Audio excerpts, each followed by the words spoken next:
அஸ்ஸலாமு அலைக்கும் வரஹ்மத்துல்லாஹி வபரகாத்துஹு. அன்பார்ந்த அனைத்து உறவுகளுக்கும் இனிய மதிய வணக்கம்.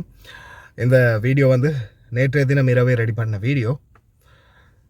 உலகளாவிய ரீதியில் உலகத்தையே முட்டாளாக்கலாம் அப்படின்ற ஒரு எண்ணத்தில் களம் இறங்கி இருக்கிறார் அப்படின்னு தான் சொல்லணும்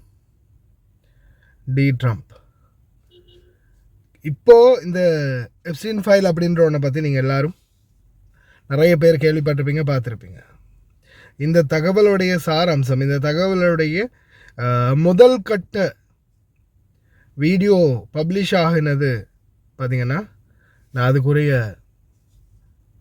வீடியோவை நான் எப்போ இதை கலெக்ட் பண்ணுறேன்னா என்னுடைய இன்ஸ்டாகிராமில் நான் இதை பின் பண்ணி வச்சுக்கிறேன். எப்போன்னு பார்த்தீங்கன்னா 20 டிசம்பர் 2025. சரியா? போன டிசம்பர் 25 2025ஆம் ஆண்டு டிசம்பர் 20ஆம் தேதி நான் இதை சேவ் பண்ணி வச்சுட்டேன். இதில் டோட்டலாக அவங்களுடைய நடந்த ஆட்டம் பாட்டம் கொண்டாட்டம் குத்தாட்டம் குத்தலாட்டம் எல்லா கூத்துமே இதில் அடங்கி இருக்குது. ஆனால் இப்போது ஒட்டுமொத்த உலகத்தையும் பிஸியாக வச்சுக்க நினைக்கிறாரு. வேறொன்றும் இல்லை, உலகளாவிய ரீதியில் எல்லா நாட்டையுமே பிஸியாக வச்சுக்கணும் அப்படின்றதுல குறிக்கோளாக இருக்கிறார். யார்? அண்ணாத்த. இவருடைய நோக்கம் என்னென்னா, எப்படியாவது இந்த இருக்கக்கூடிய எதிர்ப்புகள், பல பல தகவல்கள், அவங்களுக்கு எதிராக வரக்கூடிய அனைத்து செய்திகளையும் முடக்கணும். அதற்கு இருக்கிற ஒரே வழி ஏதாவது ஒரு வழி இருக்கணும் இல்லையா? அதுக்கு இவங்க தேர்ந்தெடுத்துக்கிற வழி தான் இந்த ஈரானுக்கு எதிரான யுத்தம். இப்போ ரீசெண்டாக அது போதாததுக்கு அடுத்த பிணந்தண்ணியும் போய் வந்துச்சாங்க. இஸ்ரேல் பிணந்தண்ணி போய் பேசிட்டு வந்தார். அதுக்கப்புறமா அடுத்த கப்பலும் இறங்கிச்சு. அந்த கப்பல் போய் முடிஞ்சு அடுத்த கப்பலும் இறங்கிச்சு.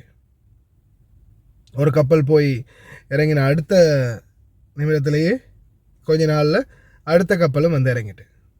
அப்போ இந்த கிராட்ஃபோரும் ஆப்ரஹாம் லிங்கனும் அரபு நாடு கடல் எல்லைக்குள்ளே வந்தது காரணமே எப்படியாவது ஏதாவது ஒரு பிரச்சனையை உருவாக்கி ஒரு அமைதியின்மையை ஏற்படுத்தணும் அப்படின்ற ஒரே நோக்கத்தில் தான். ஏன்னா உலகத்தை டிஸ்டர்பாகவே வச்சுக்கிட்டா அவங்கள பற்றின வெளியாகக்கூடிய தகவல்கள் சைலண்ட் ஆகிரும்.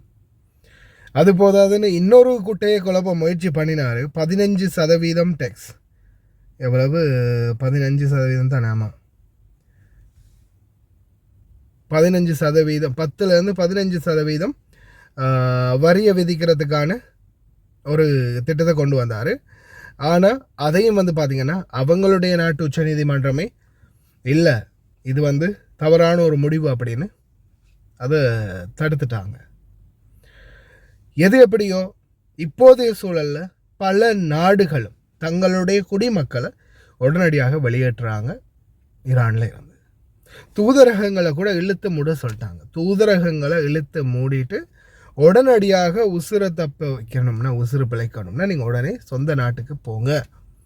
தூதரகங்களில் இருக்கக்கூடிய அதிகாரிகள் உட்பட அந்த நாட்டில் இருக்கக்கூடிய அனைத்து அவங்களுடைய சொந்த நாட்டு பிரஜைகள், ஜெர்மனி, இத்தாலி, ஃப்ரான்ஸ், அதே மாதிரி ஸ்வீடன், அதே போல் அமெரிக்கா, பிரிட்டிஷ், இன்னும் பல நாடுகள் தங்களுடைய குடிமக்கள் உடனே எடுத்துக்கிட்டே இருக்கிறாங்க.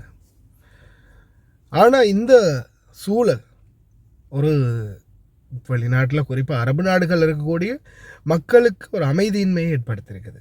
அதுலேயும் குறிப்பாக அவங்களுக்கே தெரியும், நாம் இந்த மிடில் ஈஸ்டில் அரபு நாடுகளில் இருக்கிற நம்ம தொழிலாளர்களாக இருக்கக்கூடிய நம்ம இன்னமும் பயந்த நிலையிலே தான் இருக்கிறோம். ஏன்னா இவங்களுடைய இந்த பிரச்சனை உருவாகி இவங்க மாறி மாறி பிரச்சனை பண்ணிக்க ஆரம்பிச்சிட்டாங்கன்னா கடைசியில் உலகளாவிய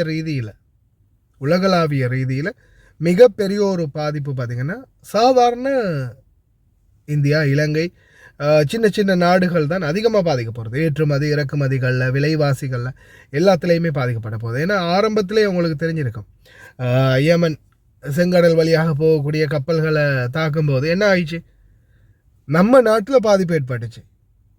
ஆனால் அது நிறைய பேருக்கு வந்து அது புரியவே இல்லை. இதுக்காகத்தான் நடக்குது அப்படின்றதே சிலருக்கு புரியலை. ஆனால் இந்த சூழல் இன்னமும் தொடருமாக இருந்தால் நிச்சயமாக உலகளாவிய ரீதியில் சின்ன சின்ன நாடுகள் தொடர்ந்தும் பாதிப்புக்குள்ளாகிட்டே இருக்கும். அதுதான் உண்மையான நிதர்சனம். ஆனால் எது எப்படி போனாலும் சரி, இவங்களுடைய நோக்கம் என்னென்னா, உலகளாவிய ரீதியில் இவங்களை பற்றின இந்த பிரச்சனைகளை, அதாவது இந்த யுத்தம், இந்த பிரச்சனைகள், நியூக்ளியர், இதை பற்றியே பேசணுமே தவிர இவங்களை பற்றி வெளியாகி இருக்கக்கூடிய குப்பைகளை யாருமே கிளறக்கூடாது அப்படின்றதுல குறியாக இருக்கிறாங்க. ஏன்னா இதை பற்றின ஆதாரங்கள், ஓவரான டீட்டெயில்ஸ்கள் போடக்கூடிய நிறைய சேனல்களை இப்போ கூட தூக்கிட்டு இருக்கிறாங்க. ஏன் இந்த வீடியோ கூட தூக்கலாம், சேனலை கூட தூக்கலாம், என்ன வேணாலும் பண்ணலாம்.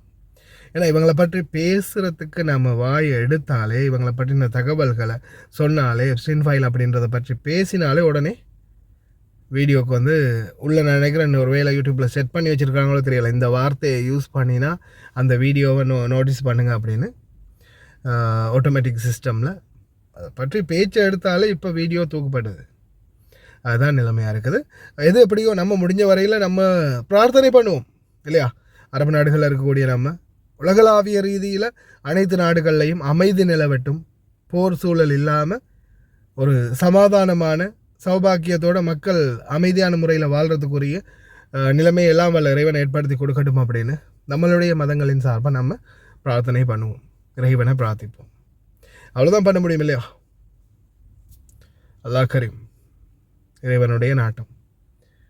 ஆனால் இவங்களுடைய இந்த பித்தலாட்டத்துக்கு ஏதாவது ஒரு எண்டு கார்டு வந்து நிச்சயமாக வரும். ஆளான ஆட்டம் ஆடின எத்தனையோ பேர் அடங்கி போயிட்டாங்க. பார்க்கலாம் இந்த ட்ரம்ப் எத்தனை நாளைக்கு ஆடுதுன்னு.